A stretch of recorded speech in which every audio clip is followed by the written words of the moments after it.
It is my absolute pleasure today to tell you a bit about Polish poetry.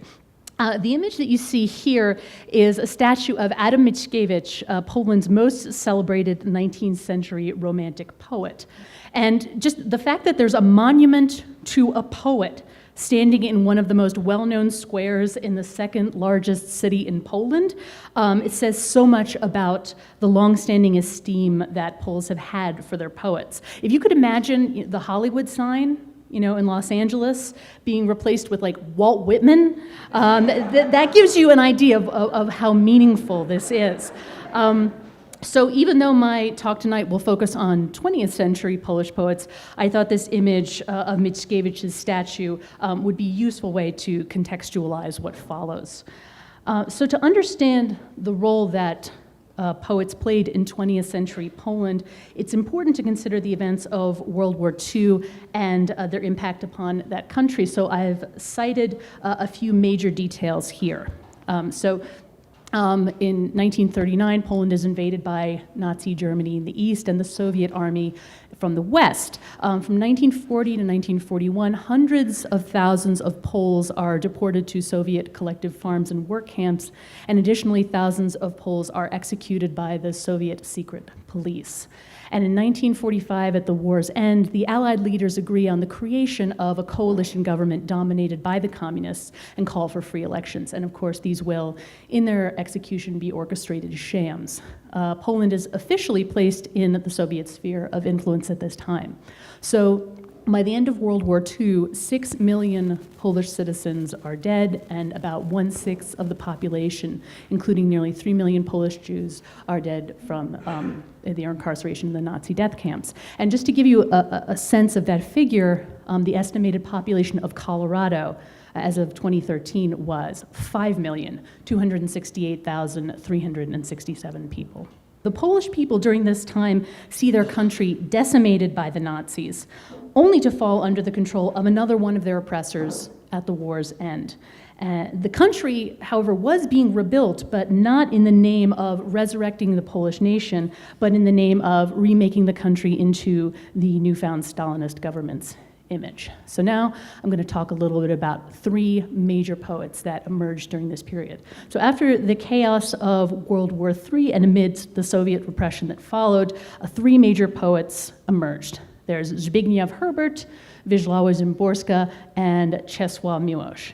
And I know the sight of all those consonants can be a little terrifying, so let's try those names again. Zbigniew Herbert. Good. There's Wisława Szymborska. Beautiful. And Czesław Miłosz. Oh, gold stars all around. So, as you can see by their birth dates, all three of these poets were in their late teens or 20s when Poland was invaded in 1939. So the reason why the story of post-war poetry in Poland matters so much is because it is the story of how art, and therefore the essence of humanity, survives in the face of devastating loss and ongoing oppression. So it's important to understand what the life of the artist was like in Soviet-controlled Poland. The Stalinist government was not interested in eradicating art, but in controlling it. Its ultimate function of art is to be useful to the state, but art itself in the Soviet-controlled Poland is not meant to be expressive so much as reaffirming of the state's values. And Czesław Miłosz, there's a quote here from his nonfiction work, The Captive Mind, which is kind of a portrait of living in Europe around the mid-century, where he's talking about the regulation of art within the Soviet-controlled state. So here's what he says. The party fights any tendency to delve into the depths of a human being, especially in literature and art. Whoever reflects on a human being's inner needs and longings is accused of bourgeois sentimentality. Nothing must ever go beyond the description of man's behavior as a member of a social group. This is necessary because the party believes that man becomes the type of being he pictures himself to be. What is not expressed does not exist. So the painter, the composer, the poet, if she refuses to conform to the edicts of the state, becomes a de facto guardian of individual expression, of inner life, of what it means to be human. So keep in mind, in terms of thinking about what some of these hallmarks of post-war Polish poetry are, keep in mind that an important tool of control in any totalitarian regime, aside from fear, is language. Poets are not just making art, they are actively reclaiming and repurposing the very tools that are being used to oppress them. So how specifically are poets using language against the state? So one of the hallmarks of post-war Polish poetry is irony. It's poetry that is using irony to examine the disconnect between what is expected or promised and what reality actually delivers. So this is relevant to living in a communist-controlled state, but even more so, it's relevant to writers who've seen firsthand the gulf between what the promise of this 20th century was supposed to be, which was jetpacks and living to 100 looking fabulous through medicine and so on, and what the reality actually turned out to be. Another hallmark of post-war Polish poetry is survivor's guilt and survivor's wonder. So for Polish poets, the memory of the dead is at once haunting and essential to preserve.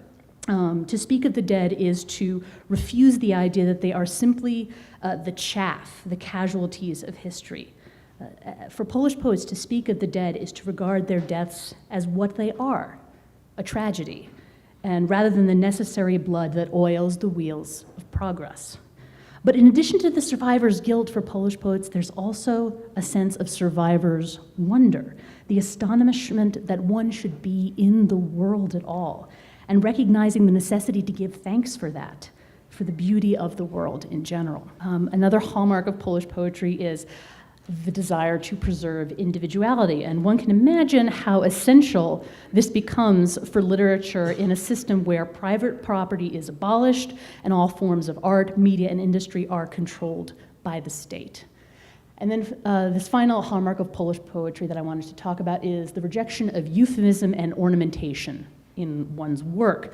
So for Polish poets, after the horrors of World War II, living in a state which pumps out propaganda, distorting reality, there's an instinctive resistance to language which seems to prettify or equivocate. A lot of Polish poetry from this period is it's very direct, it's very stripped down, it's not very ornate. As Czesław Miłosz asserted in his poem Dedication, try to understand this simple speech as I would be ashamed of another. I swear in me there is no wizardry of words.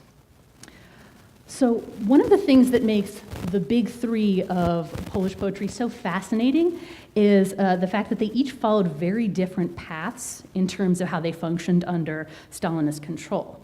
So first person I'm going to be talking about is Wisława Szymborska, who I call the serious comedian. So Szymborska, after her first book was banned from publication by the censors in 1949, did try initially to write according to the tenets of socialist realism, rehashing the state's propaganda, criticizing capitalism, etc. And as you can imagine, the work produced from this period was mediocre at best. But after a brief period known as the Thaw, during which censorship guidelines were somewhat relaxed in the mid-1950s, Szymborska began to publish in The Voice, for which she would rightly become praised and famous, and for which she would win the Nobel Prize for Literature in 1996, that of the witty, critical skeptic. Here's just a little excerpt from her poem, An Opinion on the Question of Pornography. There's nothing more debauched than thinking. Nothing's sacred for those who think. Calling things brazenly by name, risque analyses, salacious syntheses, frenzied rakish chases after the bare facts, the filthy fingering of touchy subjects, discussion in a heat, it's music to their ears. So here we have a terrific example of how Szymborska deploys wit and irony in her poetry. She takes a certain premise and she tries to play it out in a way that's once absurd and yet is a very real comment on the conditions of her culture. Here she's illustrating that what pornography amounts to in a Soviet-controlled state is not the graphic depiction of people performing sex acts, but people participating in the free exchange of ideas.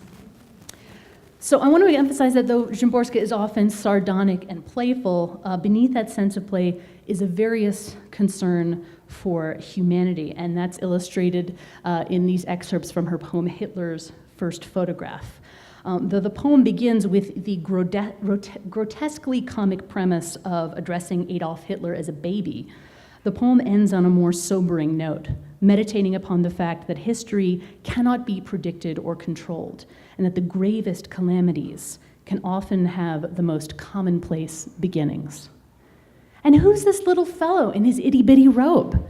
That's tiny baby Adolf, the Hitler's little boy. Looks just like his folks, like a kitten in a basket, like the tots in every family album. Shh, let's not start crying, sugar. The camera will click from under that black hood. No one hears howling dogs or fate's footsteps. A history teacher loosens his collar and yawns over homework. So the next poet I wanted to talk about is Zbigniew Herbert. And he really didn't start publishing his poetry in earnest until after the Stalinist thaw of the mid-1950s. Up until that point, for over a decade, most of his poetry had been written, as he said, for the drawer. After the war, he refused to join the Soviet-backed Polish Writers' Union and was therefore unable to make a living writing and was plagued by constant poverty. So during this period, he was variously employed as a shop attendant, a bank clerk, a timekeeper, and, if you can believe it, a designer of sanitation gear for the Bureau of Research and Projects for the peat industry. Thrilling. And although he did not win the Nobel Prize for Literature, the general consensus seems to be that he would have won it had he not died in 1998 after a prolonged period of ill health. So one of the characteristics of Herbert's style is a kind of restraint, as exemplified in his poem, The Power of Taste. In speaking for those who resisted converting to Stalinist doctrine, he asserts that it did not take any great character. Our refusal, dissent, and persistence, we had a scrap of courage, but it was essentially a matter of taste. The poem explains that the sheer ugliness of the Stalinist aesthetic, from its rallies to its propaganda to its factory-like architecture, is what inspired resistance. Rather than strident dogma, what's often found in the most enduring Polish poetry that opposed Soviet control is a quiet kind of modesty and thoughtfulness. There's also an enduring awareness of contradiction in post-war Polish poetry. For example, as I said, this is a poetry that's highly suspicious of euphemism and ornamentation. Herbert himself often just jettisoned the use of punctuation altogether, as you can see here. And so they were suspicious of this kind of ornamentation due to the constant perversion of language in Soviet propaganda. However, I mean, if you think about it, poetry is, by its very nature, language which is manipulated for aesthetic and emotional effect. And I just think that's highlighted so well by this quote from his poem I Would Like to Describe, where he says, "I would give all metaphors in return for one word drawn out of my breast like a rib." I love this photo of him so much, it makes me seriously want to take up smoking again. And so there's a couple of more Herbert quotes I wanted to share with you. "You have survived not so that you might live. You have little time.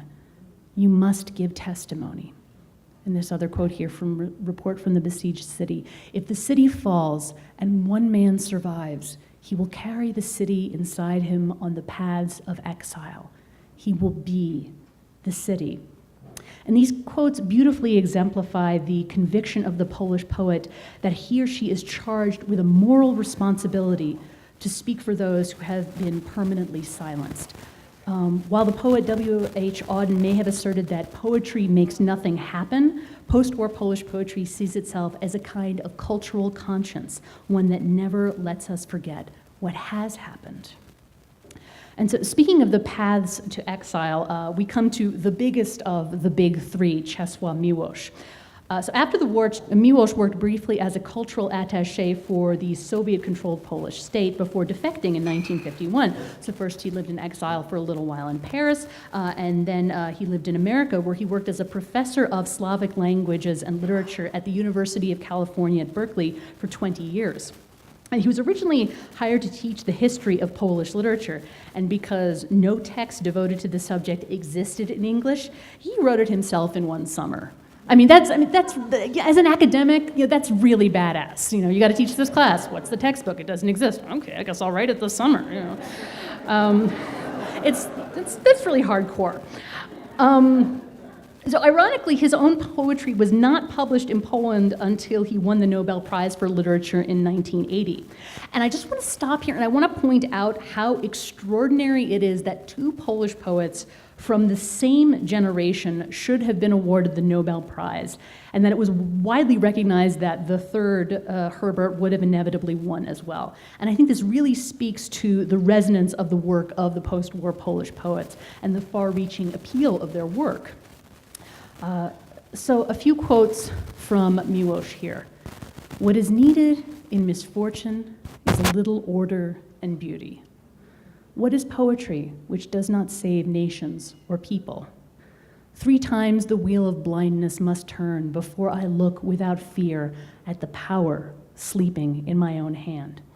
So I refer to Miłosz as a metaphysician because his poetry is deeply concerned with the nature of existence. On the one hand, he's a poetry enraptured with the world and its beauty, with a profound faith in the power of art.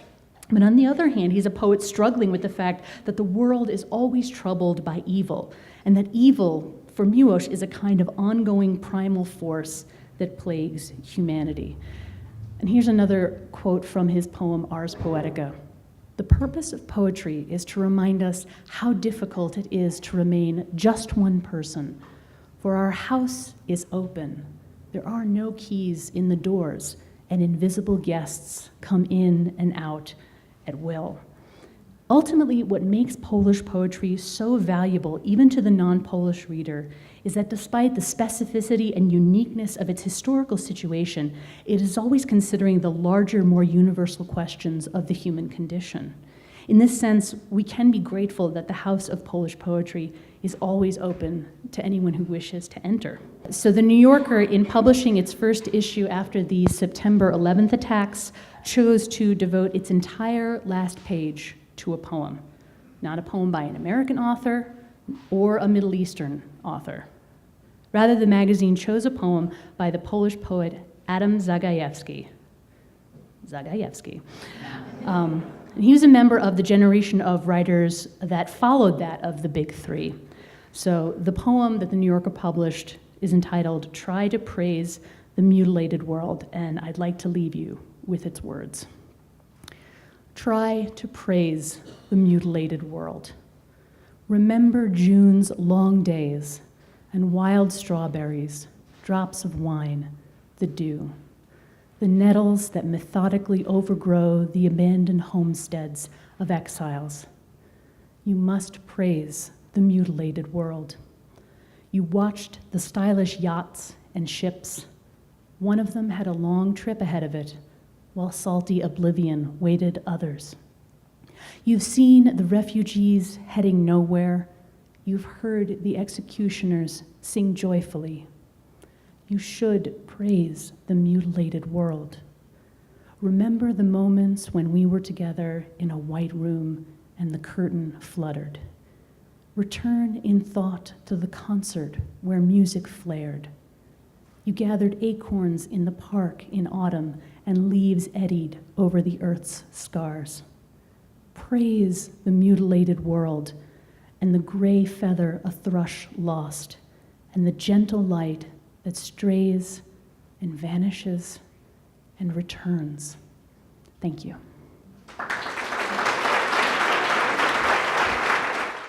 I'm thrilled to be back here at Mixed Taste. I'm excited to get to talk to you about barbecue, especially at this time of the year as we prepare to celebrate our independence from that limiest of limeys, King George III, a tasteless tyrant who wouldn't have known a good barbecue if it had snuck up on him at Lexington and Concord and blown up in his face. But I must say, at this moment in our nation's history, we may be sadly close to losing touch with the true meaning of this dish that is so very American in what it is and what it represents, that it makes apple pie seem like sauerkraut and baseball damn near communist by comparison. It is this lack of understanding that makes for our national dish, or what I would claim is our national dish, that makes me jealous at this moment that I'm not eating barbecue, as we know that is a far more honorable exercise than talking about it. But talk about it I must. So tonight, rather than offer you the same sad song and dance that too often accompanies any discussion of barbecue, I will offer instead my last word on the subject. Consider it my barbecue manifesto. Consider it the ravings of a man who's sick to death of hearing the food TV phonies, the blustering blogs, and legions of overwrought foodies, you know who you are, holding forth on the subject in a way that has truly done the impossible by making most of the current discussions about barbecue nauseating. My friends, we are missing the point when it comes to barbecue. So tonight, I aim to bring us back home, to remind us once again that the promise of this great nation is nothing less than the promise some of us see when we are presented with a stack of hard wood, a shovel, a pig, and a match. We were once great, my friends, and we can be great again. Now, let me state clearly here at the outset that I am no barbecue expert, nor am I an expert of any kind about anything. What I am is a documentary filmmaker at the University of Mississippi who has spent the better part of the last 11 years driving a broke-down baby blue Ford Taurus station wagon across the southeastern United States, interviewing and documenting the folks who continue to make the region of my birth the most interesting and delicious place on the planet. If you doubt the veracity of that claim, consider what my region has given to you all. We have given you the blues, jazz, rock and roll. More reasons than you would ever need to feel morally superior about not being from there. And yes, we gave you barbecue. So there. Now, some of you, I know there's some smart people in the room. A couple of you. You all like soccer, we know, the smart ones. It's beautiful, it's exciting. It's a tie. It's soccer.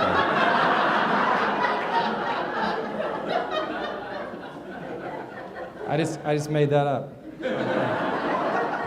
So some of you certainly you'll be quick to say that what we know as barbecue came from the Caribbean, from the islanders encountered there by the Spanish in the 16th and 17th centuries. And these islanders would cook game, fish, even lizards from time to time. There's a great one with a big lizard. I couldn't find it. It has a huge lizard on there. Looks delicious, actually, I have to be honest with you. But they would cook these over open fires on these grill-like assemblages of wooden sticks, and those would be known as barbacoa. So the idea was that barbecue, or what we know of it, comes from this barbacoa, this configuration of sticks. But history, as we all know, is boring. So let's just agree, all right? Let's agree that wherever barbecue came from, when we say the word today, we're talking about slow-cooked meat, usually pork, cooked over fire, hopefully in the form of glowing hardwood coals, in a pit of some form, not dissimilar actually to this room.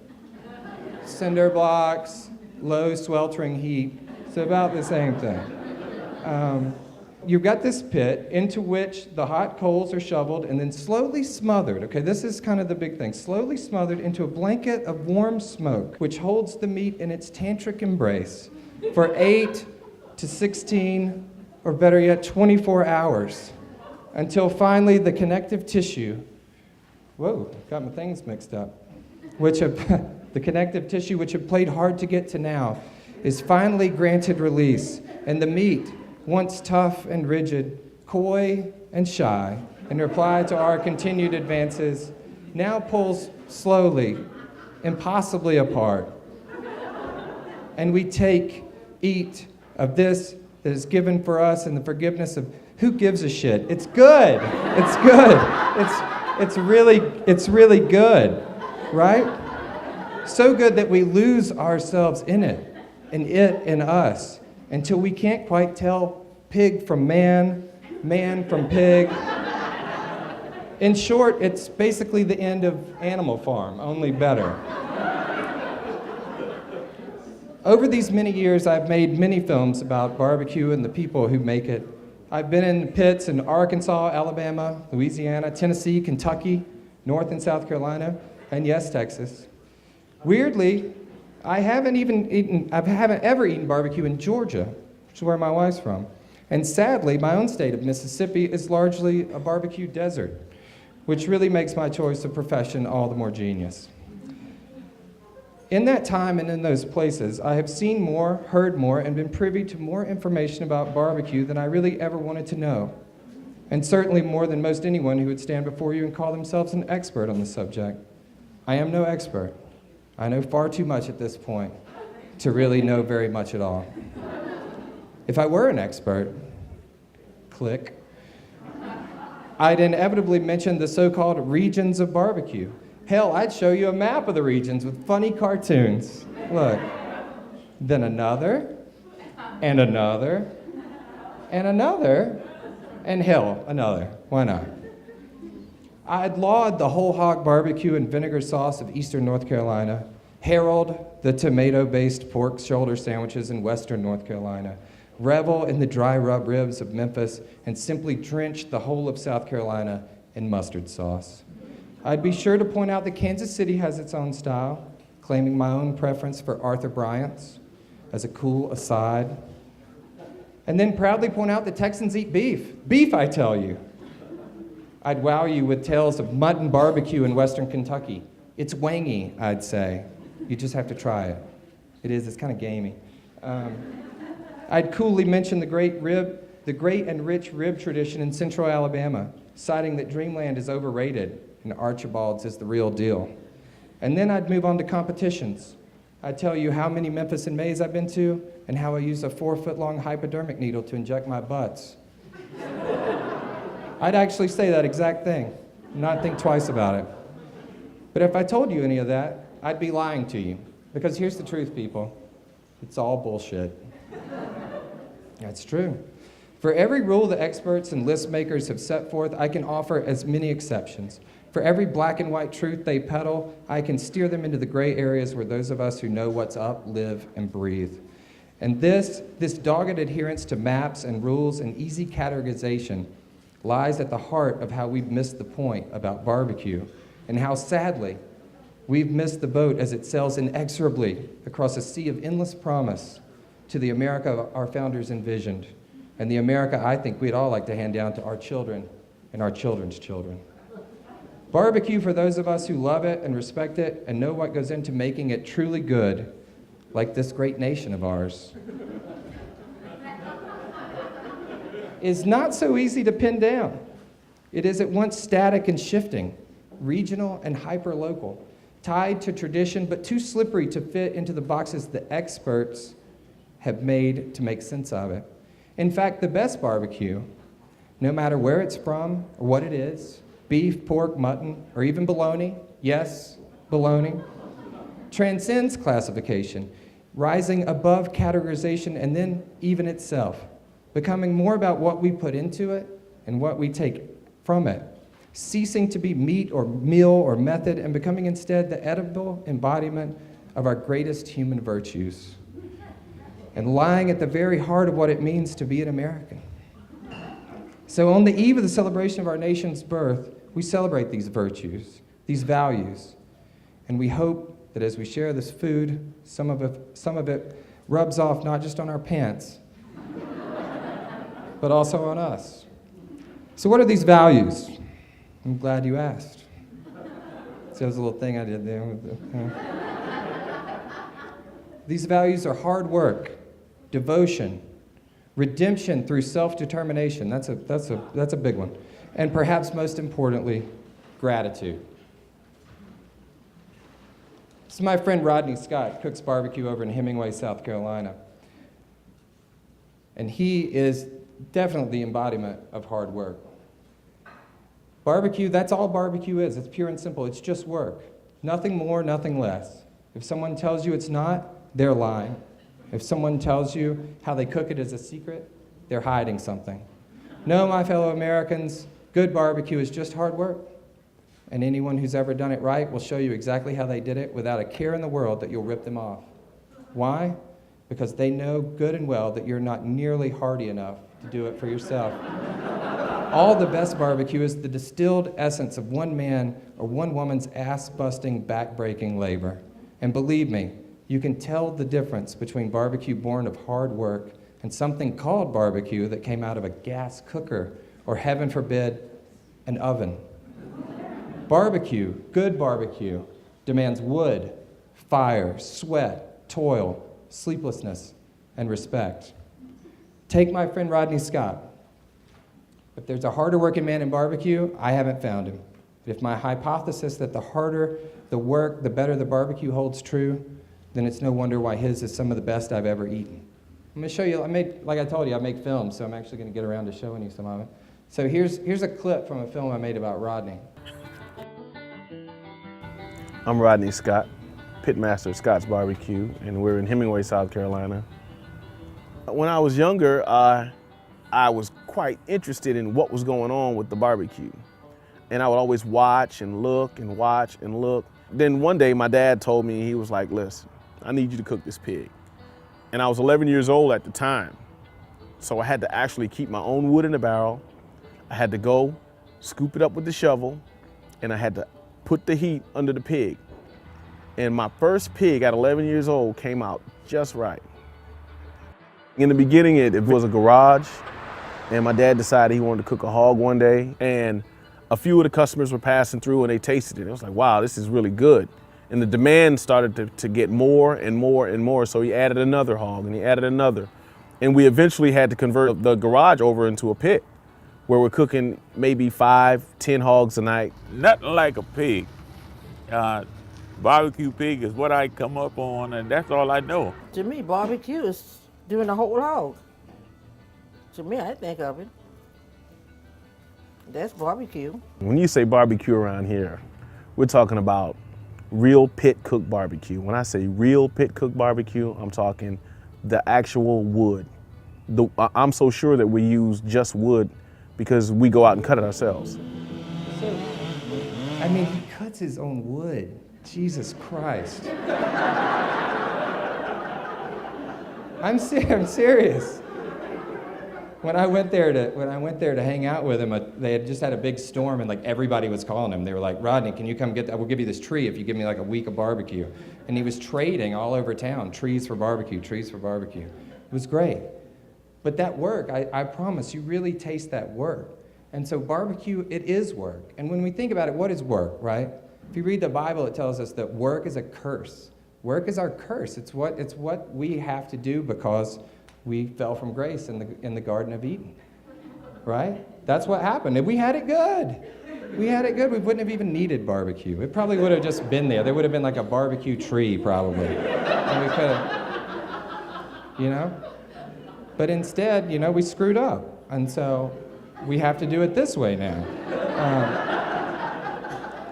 And so it is, in every way, a reminder of our fall from grace. But I think through it, we can find that grace again, right? So there's no shortcuts, no substitutes for the work, because in the end, the work is what you taste or what you don't. So what then is barbecue if not the very flavor of work? Or maybe better yet, a story of how we took a curse and turned it into a blessing. I like thinking about barbecue like that. Kind of feels like a Hallmark moment. But that kind of work takes guts. We're going to talk about her in just a second. And patience and fortitude. But more than anything, it takes devotion. At the heart of that devotion, the devotion that it takes to make great barbecue, is the unerring truth that behind every good sandwich, every rack of ribs worth its salt, there's one person for whom failure is not an option. One person who wakes before you do and does what you can't, so your lazy ass can saunter in at 12:30 and pay half what you should for twice what you deserve. That's where my friend Helen Turner comes in. So Helen's got a place in Brownsville, Tennessee, and Helen is a certified badass.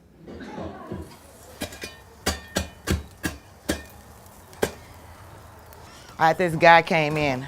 Who cooking your barbecue? I said, I am. He said, no, you're not. I said, who do you see? There's nobody here but me, so. This is a man's job. That's what he said. This is a man's job. Can't no woman do this, because women don't cook barbecue. I said, well, I do. He really didn't believe me. But he got over it. He came back again, and he's still seeing the same person.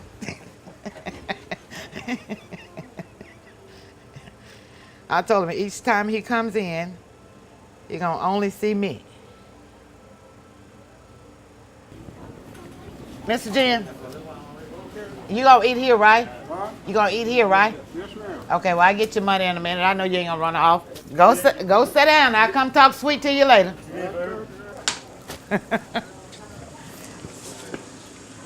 I've been at it now for myself for 17 years. Just me and this barbecue place. This is just what I do. 6 days a week, all day long.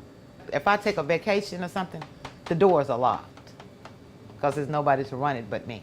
So I have 2 pits outside. I have a pit out there where I burn down my coals with my wood. Then I got the pit that I have the meat on, and I take the shovel and take the coals and put them under the meat. And that's really the hard job right there.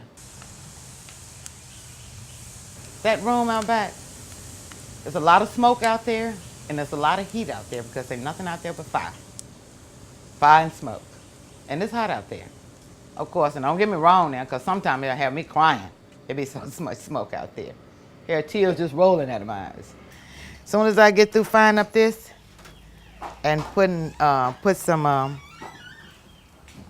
wood on this fire pit, me and you both gonna be crying.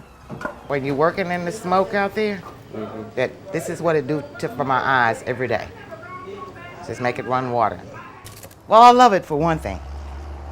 I guess if I didn't love it, I wouldn't be out here in all this.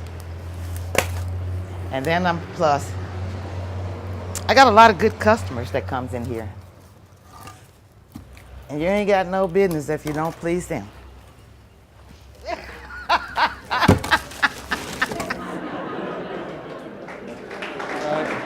How great is Helen?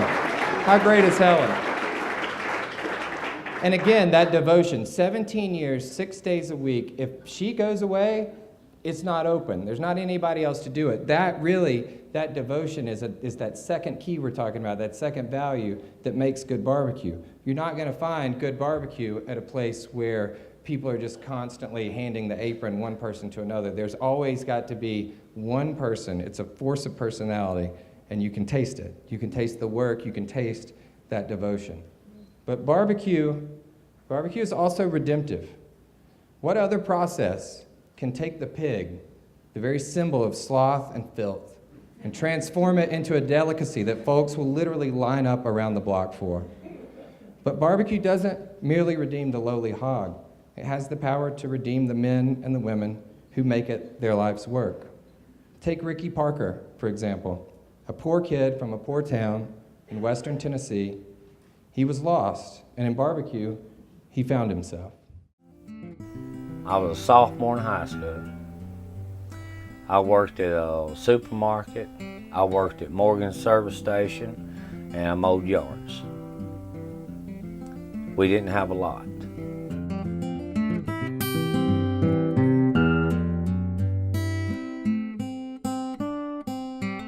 Well, at the age of 16, me and my dad got into it.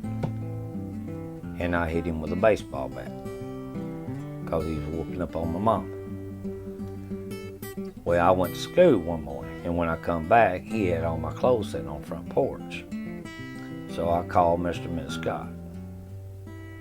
And I've been with them ever since. And that's basically how that goes. We got so busy one day, and at 1 o'clock, And this type of man he was. And he seen, I done made over 1,500 sandwiches from 9 o'clock to 1 o'clock. And I mean, I'm a company person.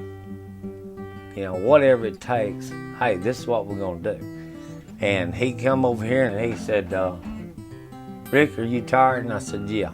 So he walks outside and he locks the door and tell everybody, he said, y'all come back in about an hour and a half. He said, I want my boy to rest. I mean, literally, early Scott, who owned Scott's Barbecue, where Ricky worked, he said, until death do us part, which is absolutely true. He died last year, and his boys have taken it over.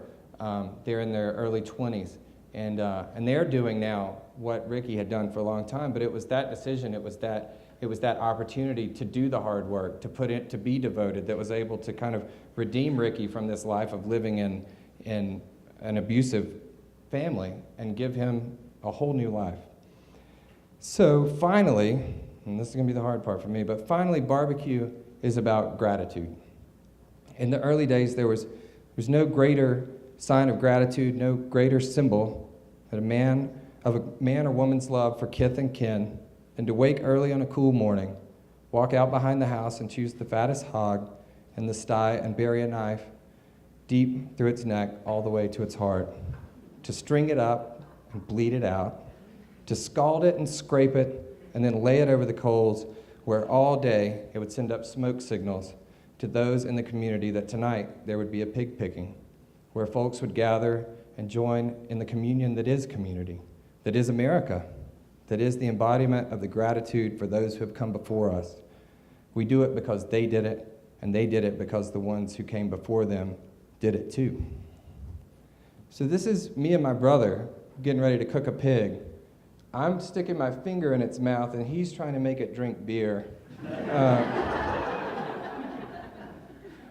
We started this tradition years and years ago. We started cooking a pig every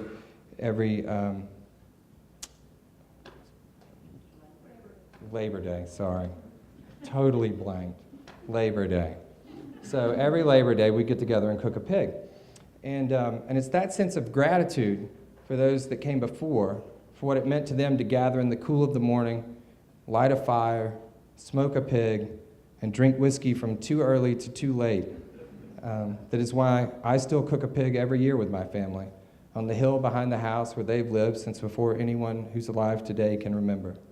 It's a way of saying thanks, a way of saying that what you did when you were here is still what we do now that you're gone, which itself is a way of saying thanks.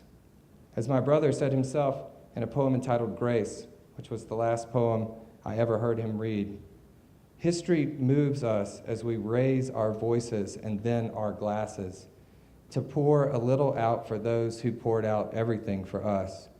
We pour ourselves out for them so they can eat again. And that, my friends, is barbecue. It's what we always were and what, with any luck, we always will be. So just keep this in mind when you sit down tomorrow to whatever it is that you call barbecue. Whatever that is. Whatever you people eat. But remember, really, seriously, remember the work that it took to make it, the dedication it took to make it good, the redemption we can all find through it, and the gratitude we should always have for those who did it first and handed it to us so that we can do it now. That's barbecue. And really, what could be more American than that? So, thank you. You talked about how the Polish, that's hard to say, Polish poets refrain from like the adornment of words or using words in a way that would manipulate emotions the way that the Soviets were doing to, compel behavior. And so my question would be for you, someone who's making real barbecue, what are the things they would refrain from? Whether it's sauce or seasoning, like what types of things would they refrain from like manipulating the experience that you would have before you eat barbecue? There are lots of things they would refrain from. One would be gas. There will be no gas. We will have no gas. Okay, if you cook barbecue on gas, I mean, that's not what that is. You've cooked pork slowly. I'm sure it's delicious, but it's not really barbecue. I mean, I think we can agree on that. It's kind of like a color by number Monet. You would not. It's not supposed to be that easy, and it flavors it in a way that's not that good. So you'd never see that. And a lot of times these days people are talking about these injections and all these different kind of things that people do in competition. You would never see that.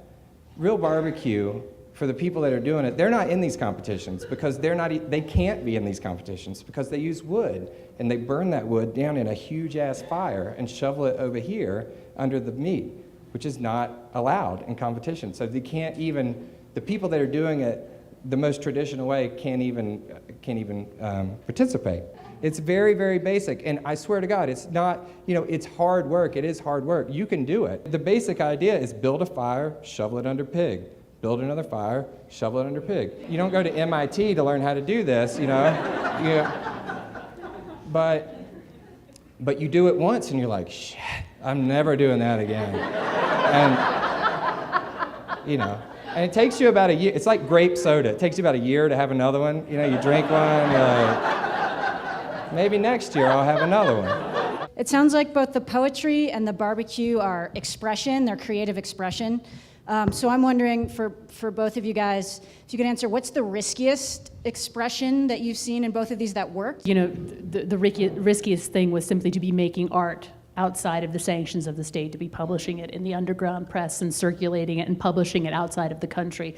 Really just to make, it's almost perverse that the riskiest thing to do is to do what art is meant to do, which is to be, the expression of this individual consciousness, which somehow relates to the universal. That's the riskiest thing, is just making art without any state sanction, really. The riskiest thing I've ever seen cooked on a barbecue pit. That's a really good question. Armadillo? Traditional barbecue is not what we'd call a growth market, and I would say that in that sense it's also fairly risk averse when it comes to throwing things on the pit. There's just nothing that, I think that, that's a good question. It's a question that would come up in America today because we're used to seeing chefs push things a certain way or do things a different way. Barbecue's not really about that. That's not what it's about. It's about really being very, very happy with doing things exactly the way they've always been done. And if someone were to do something like that, people would just be like, what are you doing?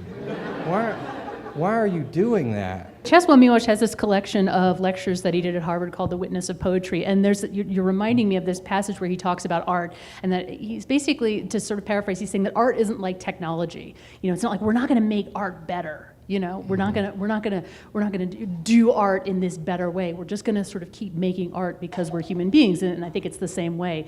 That barbecue is barbecue. You're not gonna sort of change it in some way where, oh, no, this is a better way, we're doing it now. No, you just keep making barbecue the way you've made it, and that's that. Yeah, it's like each poet, they're bringing those same tools, whether that's language or those, or the kind of ingredients that go into making that pig, and they are interpreting that in their own way. They're doing it slightly different, but in the end, what they're trying to do is just connect with the rest of us.